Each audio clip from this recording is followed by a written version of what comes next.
Good morning, everyone. Welcome. Thank you for joining.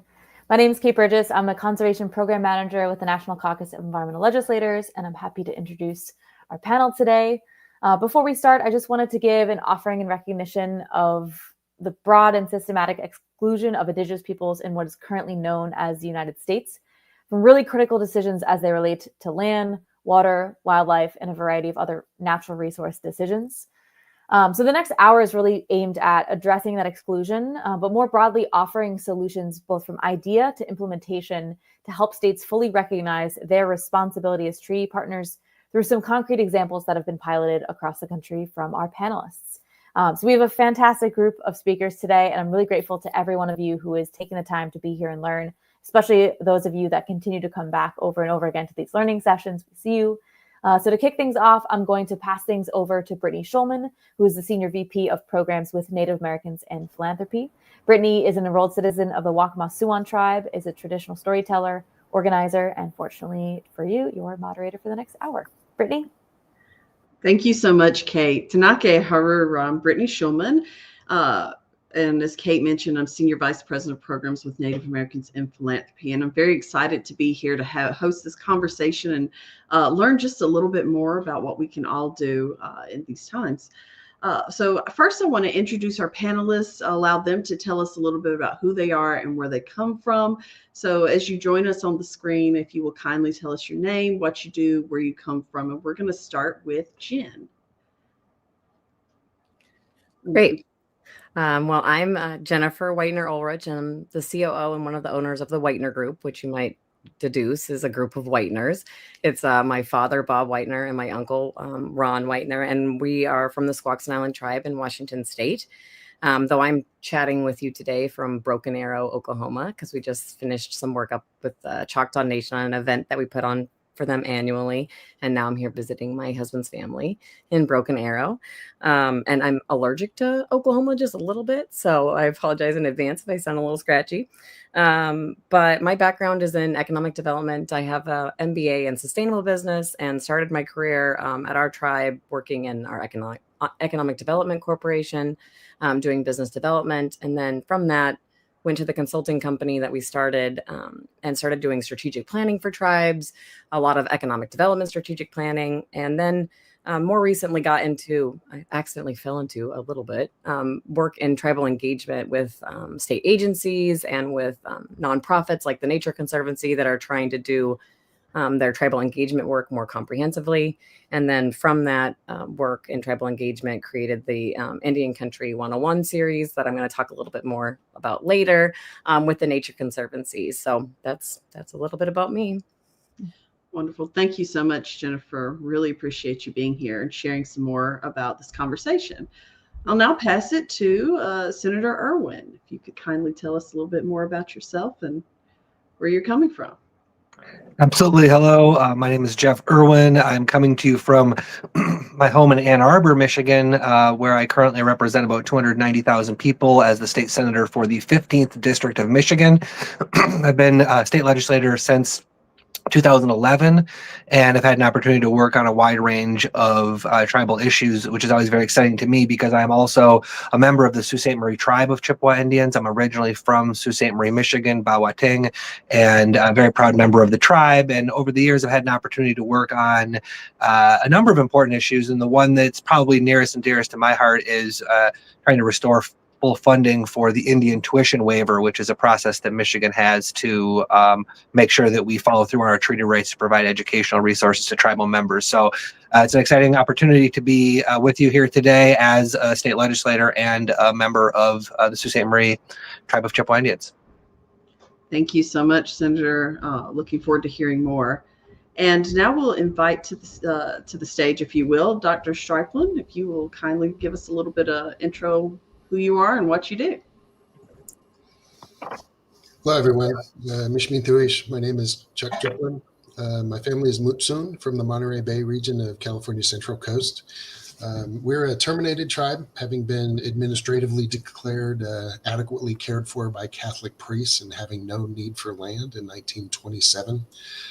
This was actually the case for nearly all of the tribes along California's Central Coast. We're now roughly 350 miles of the coastline of the most populous state in the country. None of these tribes are recognized, and most tribes were signatories to one of the 18 never to be ratified treaties with the U.S., and most are still embroiled in the endless pursuit of restoration. For my part, I spent years working on those efforts, but my focus has always really been, since a young age, the natural world. Worked as a wildlife biologist for many years, starting out trying to reintroduce peregrine falcons to the western U.S., then I've worked in state government, tribal government, federal government, most recently in the state of California regulatory agencies, first at the California Water Boards, where we were able to establish tribal beneficial uses of water, and then later at the California Fish and Game Commission, where we worked on related policy, trying to come up with more provisions for tribal subsistence in the California Fish and Game Code, and now working in Indigenous stewardship, guardian movement development in the lower 48 for the Resources Legacy Fund and the Indigenous Leadership Initiative. Thank you so much. Really appreciate the context, sharing the context of where you're coming from, and knowing that all tribes have different experiences when it comes to working with the federal government in different states. So thank you so much for our panelists. We are now going to do a bit of a presentation, starting with Jennifer. Just wanted to say you were instrumental in creating the Indian Country 101 training, which is hosted by Nature Conservancy's website. On the overview page, you added the mantra for the series: effective tribal engagement starts with knowledge and context. And I think that's a lot of what we're trying to do with this learning series, especially as it relates to state decision makers who have a responsibility to their tribal citizens and non-tribal citizens alike.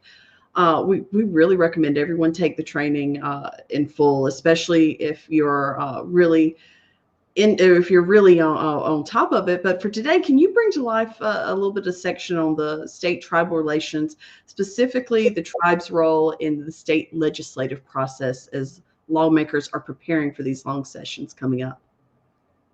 Yeah. Well, and kind of before I jump into the specifics on the tribal state relations, I want to talk a little bit about why this exists, because it's pertinent. So I was hired to create a tribal engagement toolkit for non-native environmental professionals that were working on floodplain by design projects in Washington State. Supposed to be a simple 6-month contract, and then I lost 3 years of my life. And now you get 6 lessons currently. There's 3 national lessons and 3 lessons that are focused, we call them the 102s, specifically on Washington. And we're in the process of expanding those 102s to other regions across the state, starting with, if you're from Oregon or Idaho, that'll be the next iteration. You'll get a cheat sheet course on the tribes in those states first before the other parts. And then we're working on bringing up some of the environmental concerns into the larger national lessons. So that's kind of where that is in process. But as we started these courses that I thought would be easy and, was really naive about, what quickly became apparent was that everyone really needed a grounding in kind of the history and the fundamentals of what a tribal government was, and that without having that foundation, you can't get to more complicated, negotiations or partnership development if it's a nonprofit, things like that. And so we had this one quote from Ron Allen, who's the long-term chairman of the Jamestown Squaxin Tribe, that really kind of stuck with me as we created the course, and I think is really pertinent to the audience today, is that so this is his quote, not me. He's the expert, not me. It's very difficult to accomplish anything with the state if every time you meet with somebody, you have to justify who you are and why you have a right to be involved. Tribes have treaties with the federal government, and we are recognized in the U.S. Constitution, but we often have to teach that to every state official we meet. How are we supposed to get into the details of a issue on fisheries or taxes if we can't get past the ABCs? And so this was really kind of my kind of guiding quote as we were doing the curriculum was that without that fundamental, you really can't get to those more complicated partnership development, like I said. And so sometimes people give me a little flack. The courses, all 6 courses, take about 20 hours. And sometimes people are like, oh, I don't have 20 hours. It's just too long. And so most of that is actually in 101A, which is the crash course of Native history. And if you click on every link I give you, you might kind of deduce that I like information once you get into the courses. So don't click on everything. It will take you more than 20 hours. But my bet back is that I'll save you 20 hours in tribal engagement missteps. And why I say that is that the course is filled with things like things not to say. And, generally, if you're new to tribal engagement work out there, I can save you 20 hours with one tip, which is, one of the things not to say is that tribes don't really like to be called stakeholders. It's kind of a trigger word, right? So avoid that word at all costs. And the reason that is that, tribes are sovereign governments, and lumping tribes in with other stakeholders sometimes feels like it negates that. And what I've seen in the tribal engagement work that I have done is that often people are giving tribes less information than other general stakeholders, not more. And that the default should be to give tribes more time to engage, more opportunities to give feedback, not less. And that's really what the floodplains by design practitioners that we started this process with were struggling with, was that, kind of having this multi-stakeholder process wasn't working with how you did tribal engagement, and that tribes really, they felt like they were being lumped in with other stakeholders. So that engagement tip alone will save you a lot of time. That whole thing about tribes getting more information kind of leads me to a little bit about Washington State, which we have some more of these processes formalized. And I didn't really realize that until I started doing more national work with tribes. And then when we did this toolkit, which is no longer a toolkit, it's online courses that, again, are free for anyone to go take. But that I learned that Washington, because we had the fish wars, and then that led to USV Washington and the Bolt decision, and then co-management of the fishery resource, really forced the tribes and the state to come to the table in a more comprehensive way. And then from that, we had the Centennial Accord that happened in 1989 that formalized the way the tribes and the state departments were working together to do planning and address the needs of the tribes. And then from that, we had tribal liaison positions that were created. And now the next iteration of that, I see the counties are adding tribal liaison positions. The state departments are working on tribal engagement frameworks. And so that's all really important tools. And I know we're going to hear more from some experts that are using those tools in other states as well. And I always like to be clear that I do not consider myself the expert. I'm more the curator or narrator of some of the good resources, because I figured out also very quickly that there's a lot of bad resources out there. And so I tried to pull together as many good ones as I could. And so now Washington, we have compacts that were passed in the legislature on fuel, tobacco, et cetera. And we'll share some of the resources that I've collected in the chat. But the courses have all of these things in them. And if you're in Washington, you're extra lucky because there's extra resources for you there. Examples of MOUs that have been created between counties and tribes, between the state and tribes. That can give you a good starting point. But I really just want to say that the most important tip I can give you is that that the knowledge and context that you can gain by doing your homework is going to put you so far forward in working with tribes, and that it shouldn't be up to leadership, it shouldn't be up to the staff at the tribes to do that education, and that if you want to do tribal engagement well, it's really on you to do your homework and to learn about those tribes. And to not expect everybody around you that's native to be kind of doing that education for you. And that's really the whole goal of the curriculum and the courses, is to provide a resource that you can keep going back to help do that homework. But that there's no substitute for that. And going to the tribes' websites, obviously that's the first step. There's intertribals that you could investigate, and that often have really good information about the tribes, whether they be regional or about a specific issue like the fish commissions. And that's me. That's the tips that I have to save you at minimum at least 20 hours in tribal engagement missteps. No, that's really awesome. And I've heard you're hilarious in it. We love it when we add Indian humor to anything. it makes such a good time for the conversation. So not only is it educational, it's also super fun. Thank you so much. Really appreciate that, Jennifer. Senator, I wanted to come to you because we've heard Jennifer talk about the importance of strong state tribal relations and how those different elements come through. And Michigan is pursuing HB, and I'm going to read this because I want to make sure I get it right. HB 5600, which just passed in the House, then that would establish a tribal legislative liaison office to serve as point of contact between tribes and the legislature, as well as provide state tribal learning resources for educators, similar to the intention of the webinar. Can you tell us a little bit more about the bill, your involvement in the work more broadly, and why other states may want to consider similar legislation? Yeah, absolutely. And thank you. And, I will start where Jennifer left off, and by saying that, it's really all about respect for the sovereignty of the tribes, respect for the individuals and the people that are in these communities. And is really the role, I think, of leaders in both communities to, reach out and build that respect. And that really best starts with just having real relationships. So, if we're trying to promote tribal sovereignty, if we're trying to promote better relationships, we need to create forums and processes for those relationships to get built.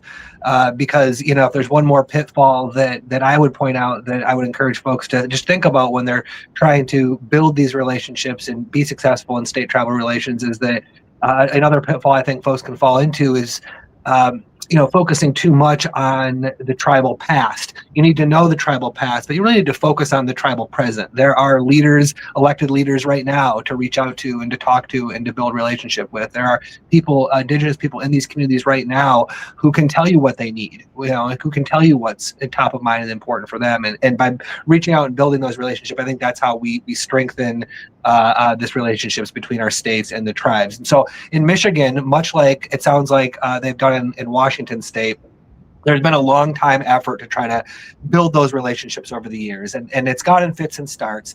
But really, I think that one of the most important pieces of that relationships over the years has been when the state entered into a government-to-government accord in October of 2002 to create a written acknowledgement of the relationship and the consultation that would need to take place between the state and the tribes. And so as a part of that, what happened was the governor set up a tribal liaison office in the governor's office, and there is a annual schedule of consultation and meetings with the leaders of the 12 federally recognized tribes in Michigan. And then also there was a whole setup to create tribal liaisons in each state department.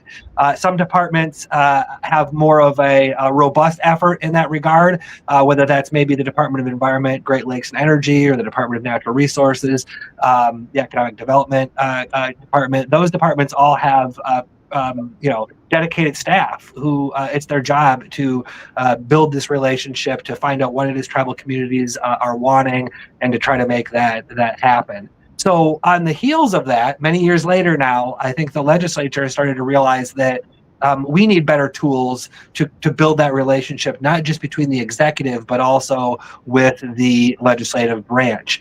And over the last several years, over the last 15 years I've been involved, that relationship has really looked like this. The tribes have set up their own vehicle. They call it United Tribes of Michigan. And the 12 federally recognized tribes meet through United Tribes regularly and have tried to organize a legislative agenda through that forum. So there are a number of us legislators who over the years have been going to United Tribes meetings, trying to learn more, build those relationships, figure out what it is we can do to better serve tribal communities in the state legislature. But just a couple of years ago, one of my new colleagues realized, you know what we could do in the legislature is we could set up a continuing funded effort to have a group of people whose job it is, to really build that relationship, not just between the legislators who are willing to show up at the United Tribes meetings, but between all the legislators and all their offices and the tribal communities, both the tribal communities that are organized and are those 12 federally recognized tribes, but also the other tribal members or tribally affiliated individuals who live in our state who may not be a part of those tribes. Those folks, I think, deserve representation, certainly, but they also deserve, and I think the state would benefit from an effort to build and maintain those relationships. So that's what's happening right now. House Bill 5600, as you mentioned, was introduced in the House. It already passed through the House 87 to 22 to 1. So a lot of bipartisan support for that. And now it's over in the Senate. It has come through the Senate Appropriations Committee. I sit on that committee, and we passed it out of the Senate Appropriations Committee a couple weeks ago with only one no vote. So I feel like this is something that is on its way to the governor's desk. We only have a few more weeks here to get it done, but it's something that has a lot of bipartisan support. And it's something that I think legislators can really also build relationships across the aisle by working together on our common desire to build that respect and build that relationship with the sovereign nations that exist within our borders. No, that is absolutely amazing. And I think tribal issues are simply American issues and state issues, and being able to have that continued relationship building despite who's in office is such an important step. So wish you a lot of luck there, and know that that's going to be something really amazing. Dr. Chuck, so we've heard a little bit about, the grounding, the importance of state tribal relationships, a little bit of understanding about what Michigan's doing to provide a tribal legislative liaison. I want to talk about a state that has implemented a $100 million tribal nature-based solutions program that was actually born out of consultations California's had with tribes over the past few years, and is aimed at supporting tribes in California in advancing multiple benefit nature-based solution priorities for their communities. Since you were so involved in implementing this program on behalf of one of its grantee tribes, can you tell us, what is the California Tribal Nature-Based Solution Grants Program?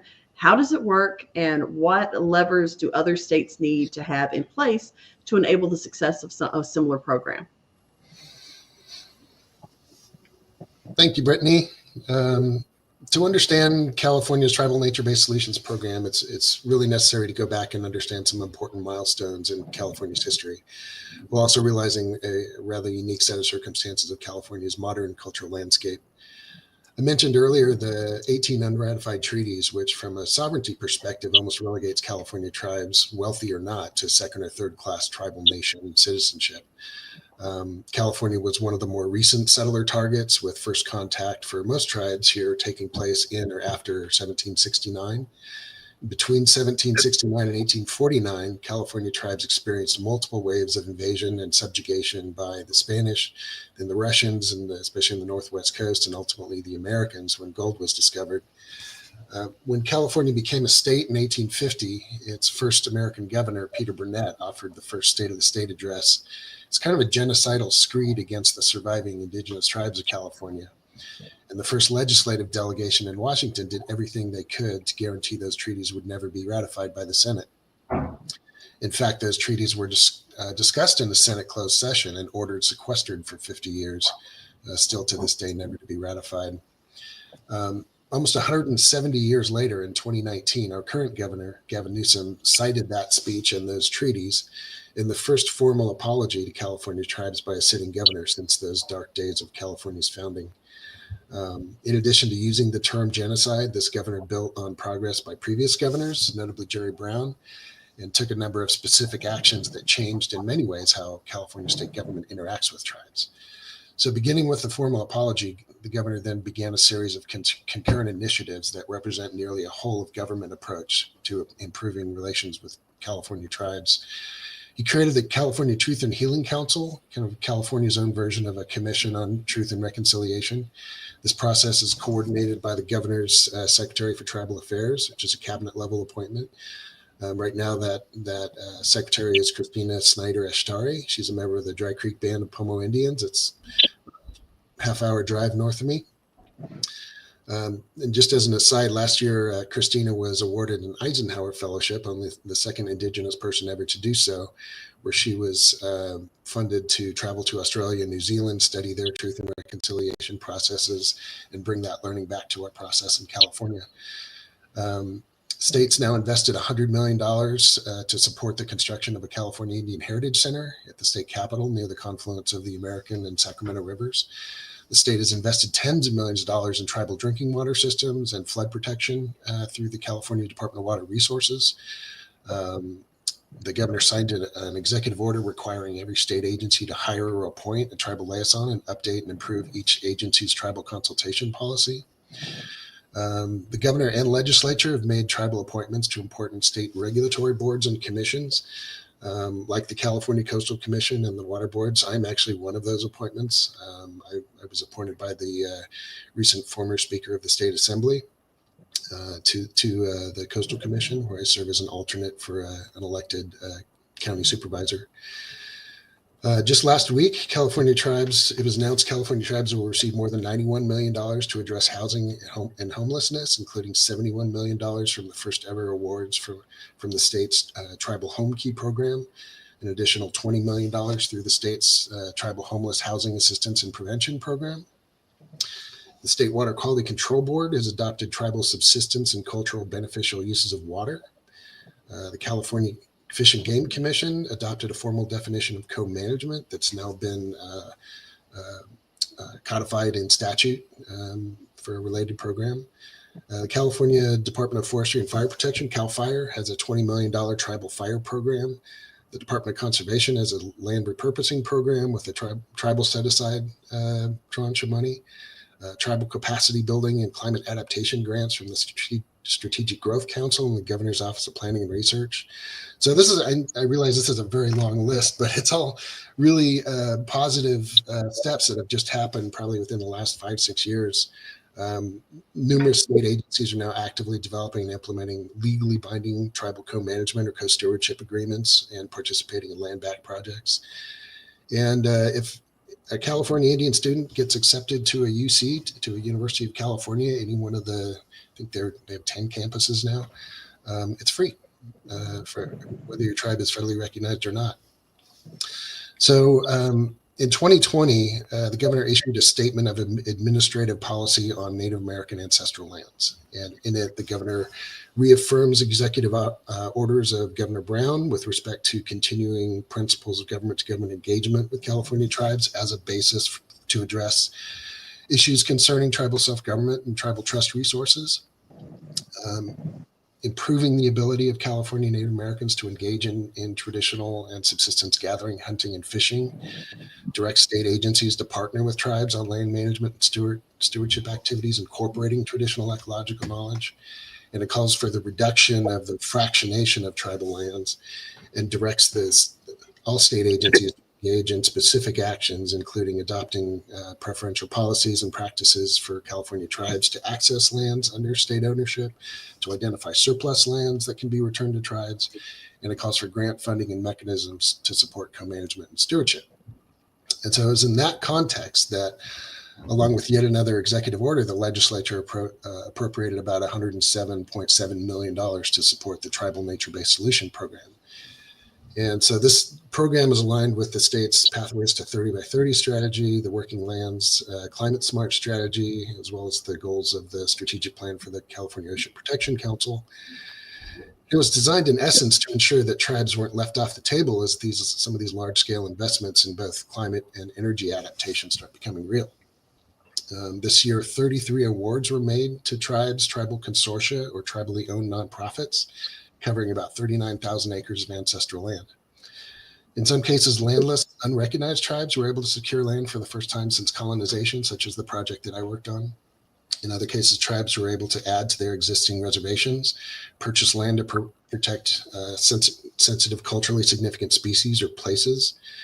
And most projects are being facilitated by the California Natural Resources Agency, which is kind of a parent agency that oversees almost 40 separate stewardship organizations, including California State Parks, CAL FIRE, Fish and Wildlife, Coastal Conservancy, all of the regional conservancies, Department of Water Resources, and so on. The Resources Agency has a very talented and effective Deputy Secretary for Tribal Affairs with a just amazing support staff. The Secretary, Wade Crowfoot, is actively engaged in support of all the various agency work with tribes. And as I talk about all these great new programs, It's important to remember that there are 109 federally recognized tribes in California and as many as 80 tribes that are still seeking restoration. And the largest reservation in California is 12 square miles. So with nearly half of the state's acres under federal ownership, for many tribes, the state is the only game in town if they want to try and reassert any measure of access or control over their own ancestral lands.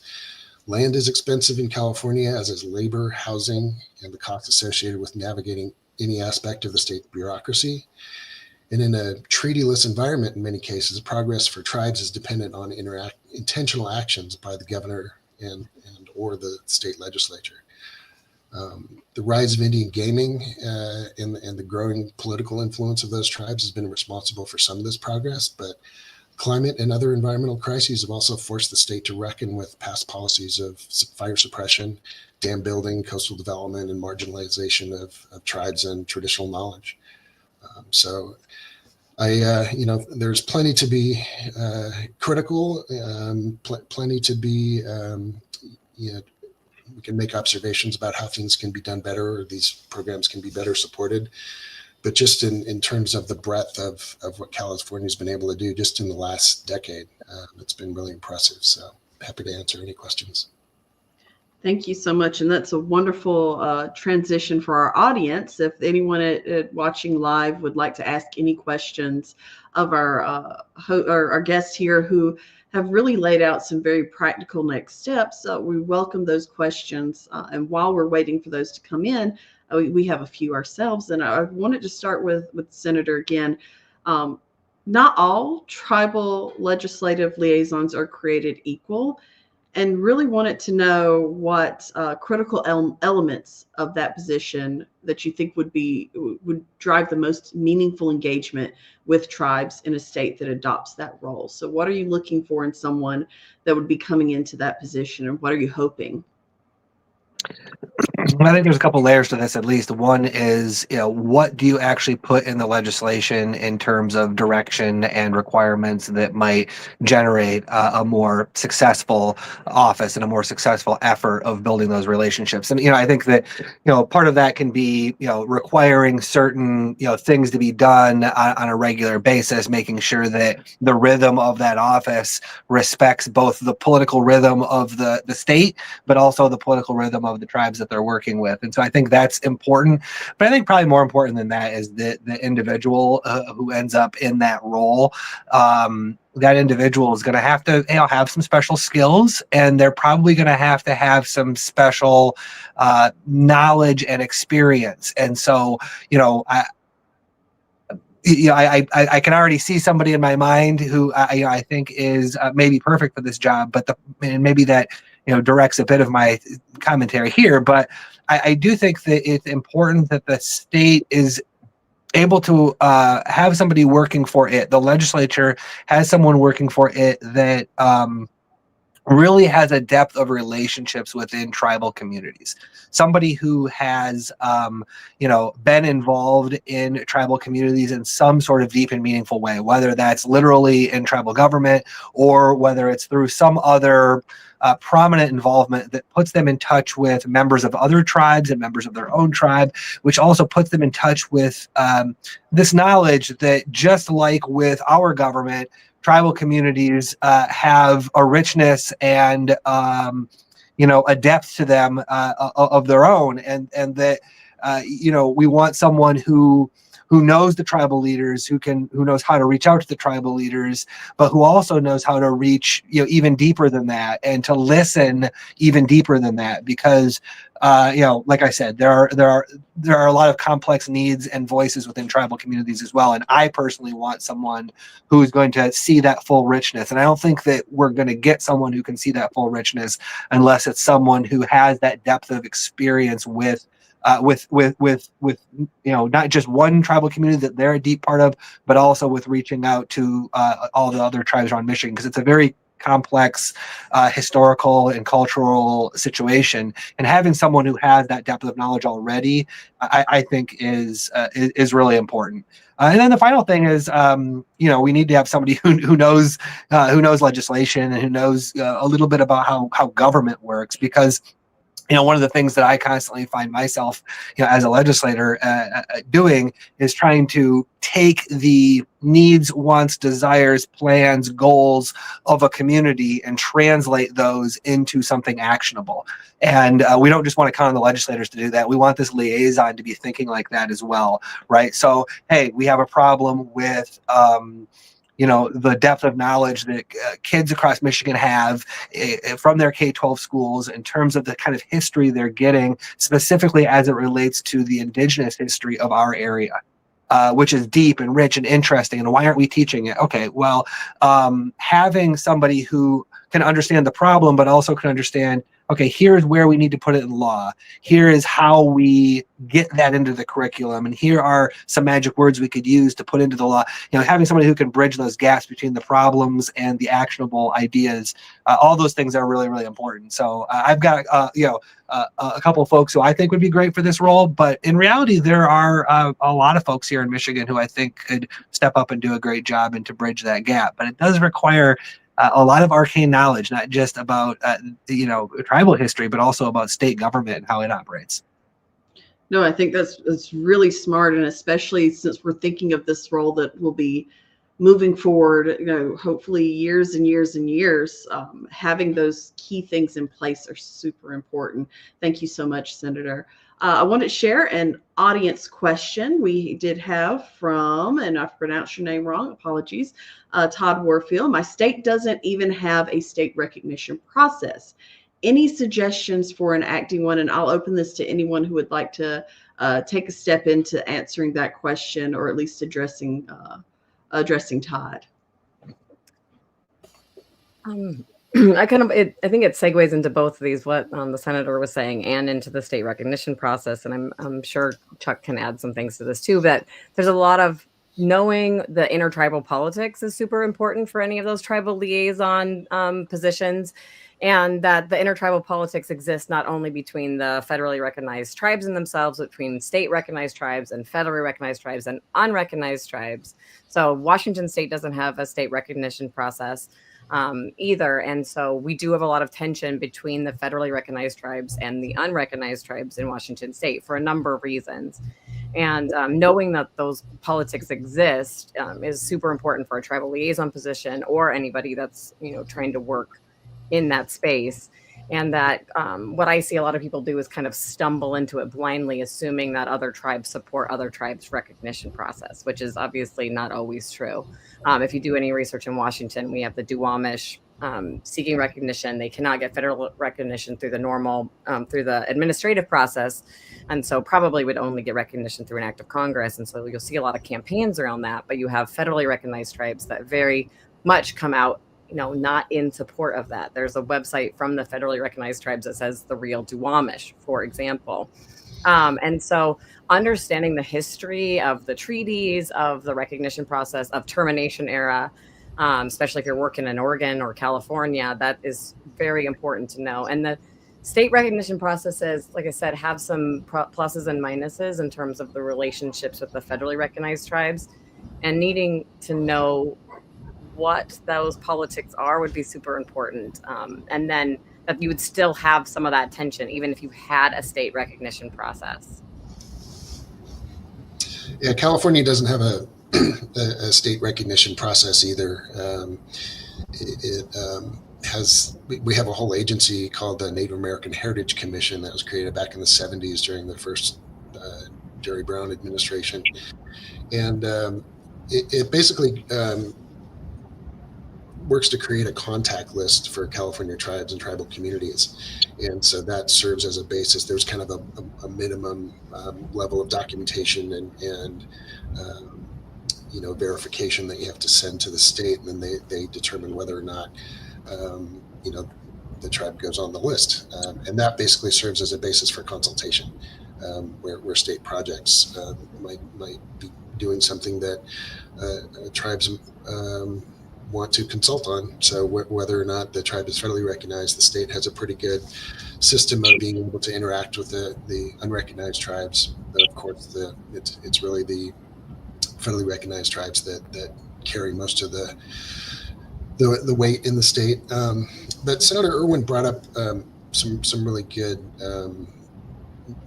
points about that capacity of the tribal advisor, tribal liaison, and it really brings up workforce support for Indigenous staff in the context of state government.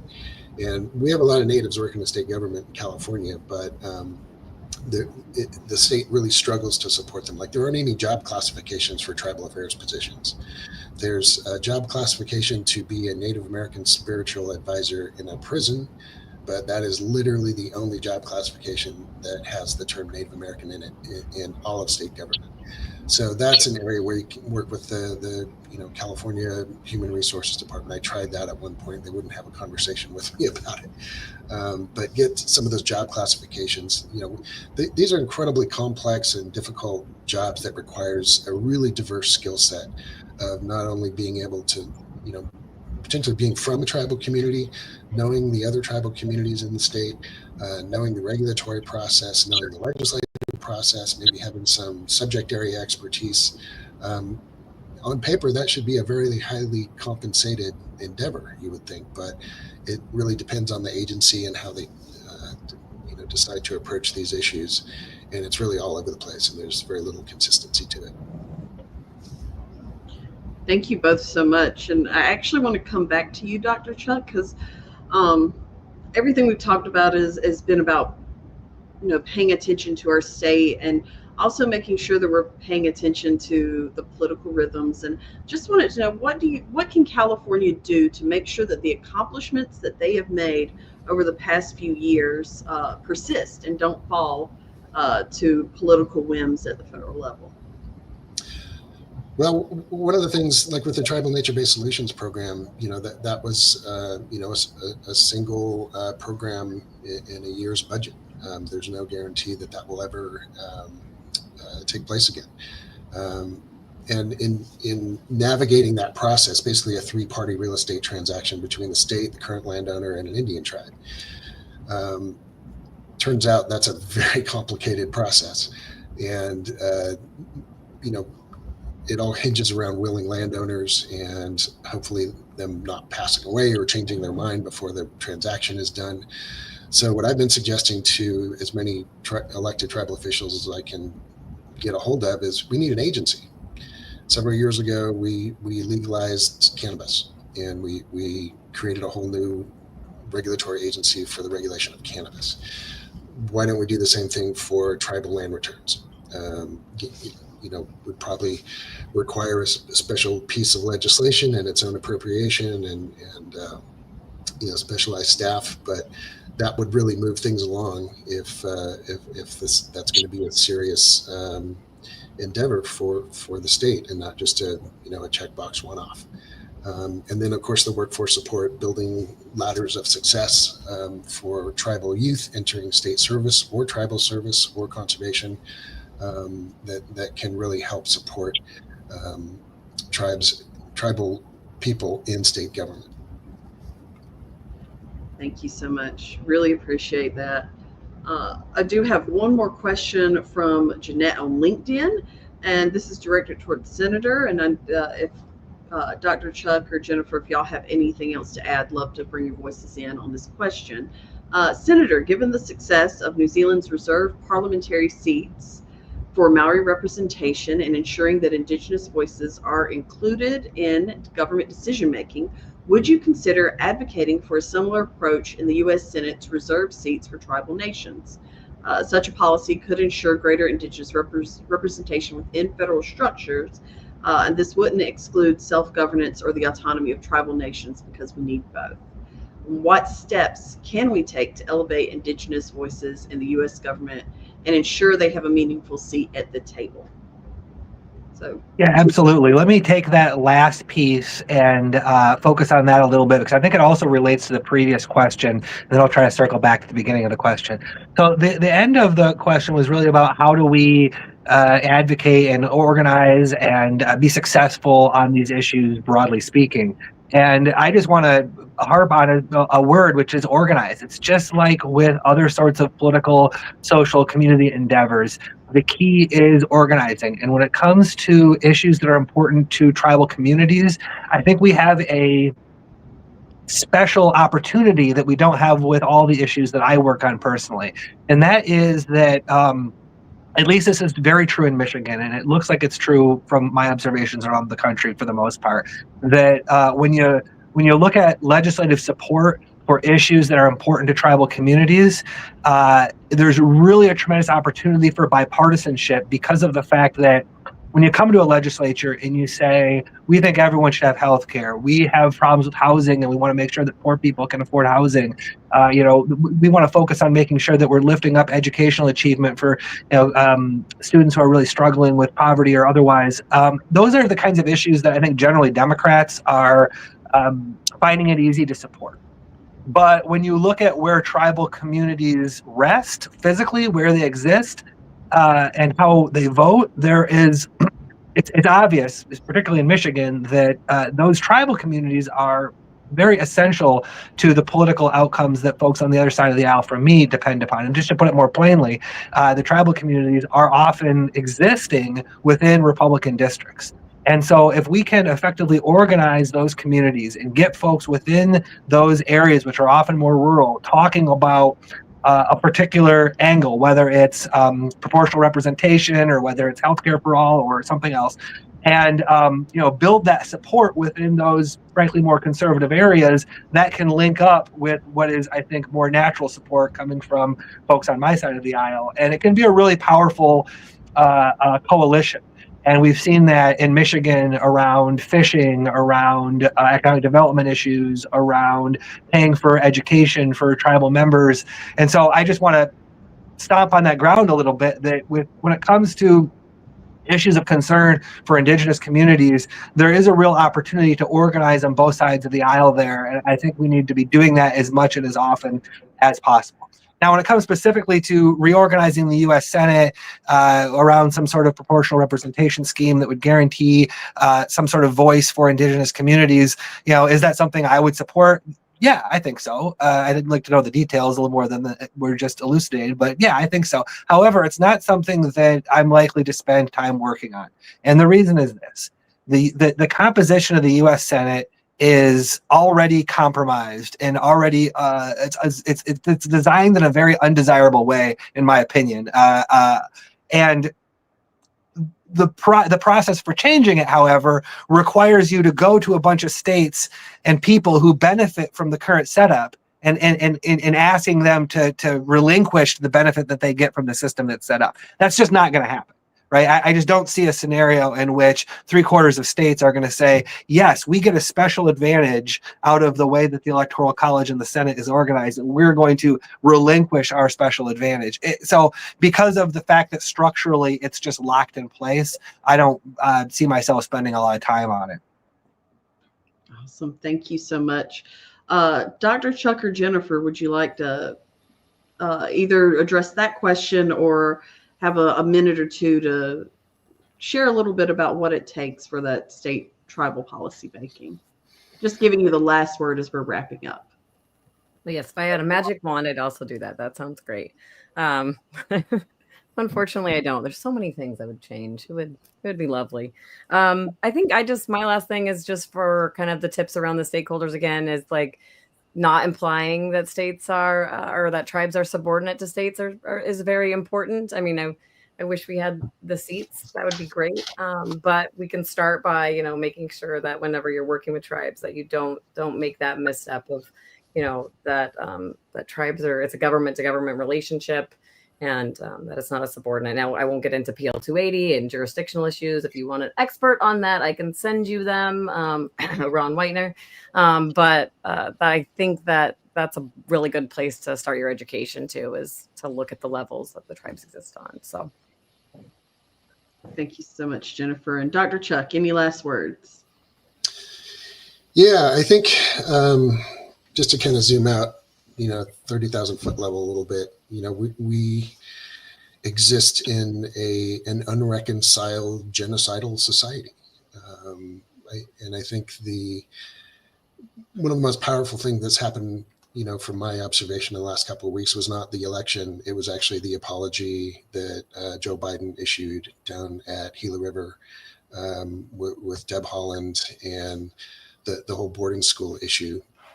that to me was one of the most significant things that has happened, in U.S. politics in the last several years, because that's a marker that set down a step in that truth and reconciliation process that the U.S. still has to go through.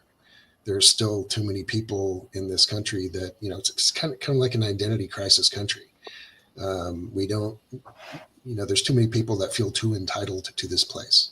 And the acknowledgement of the sovereignty and self-determination and the reliance on Indigenous communities to figure out how to live in this place, in these geographies, with these resources, and build resilient, sustainable human communities.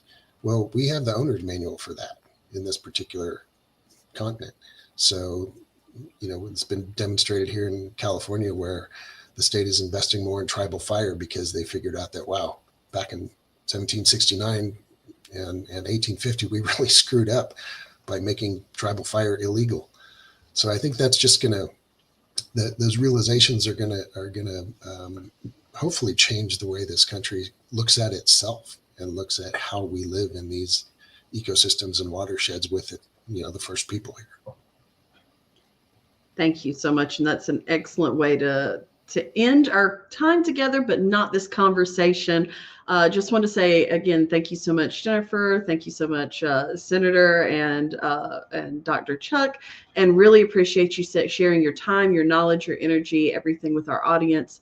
We're very much excited to be able to continue these conversations, and we're going to bring back Kate, who will close us out in a good way. So again, thank you so much. Really appreciate your time and energy, and welcome back, Kate.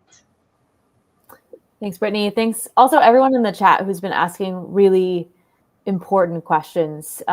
We appreciate your engagement, and having our speakers be able to speak to some of those points, I think, has really expanded this conversation. And I appreciate the last point, Chuck, you made about living in an unreconciled society, and made me think of, I think it was just last week, the Herring Pond Wampanoag tribe in Massachusetts earned state recognition after fighting for this for years. And to the people that think that this is not a contemporary issue, I would say that that is absolutely false, and that the fact that we are still living in times that the apology just happened last week. There's so much more work to do, and states have a really big responsibility to tribes. And so we are going to be working with NCEL and Native American Philanthropy on a toolkit to help state lawmakers continue this work forward, because there's so much that state lawmakers can do this session and the next to make sure that they are living up as good treaty partners. So a couple of examples I just wanted to point out as policy options that we'll be sharing in that toolkit in a few weeks. One we already talked about today in Michigan, establishing a tribal legislative liaison to serve as that point of contact between tribes and the legislature, and also making sure it's the right fit for that job. No state lawmakers get an Indian Country 101 training like the one that Jen has helped develop when they take office. And so making sure that there is structural support for that kind of relationship is critical. Other policy options that we've seen, multiple states such as Oregon have directors of tribal affairs or similar cabinet level positions in the governor's office to serve as an additional liaison between tribes and the executive branch. Looking at the same kind of role in agencies, I know Chuck is familiar with that position. And then again, looking to establish a state and tribal assembly. Maine had a bill that would have created an assembly of state and tribal representatives to develop and maintain government-to-government relationships.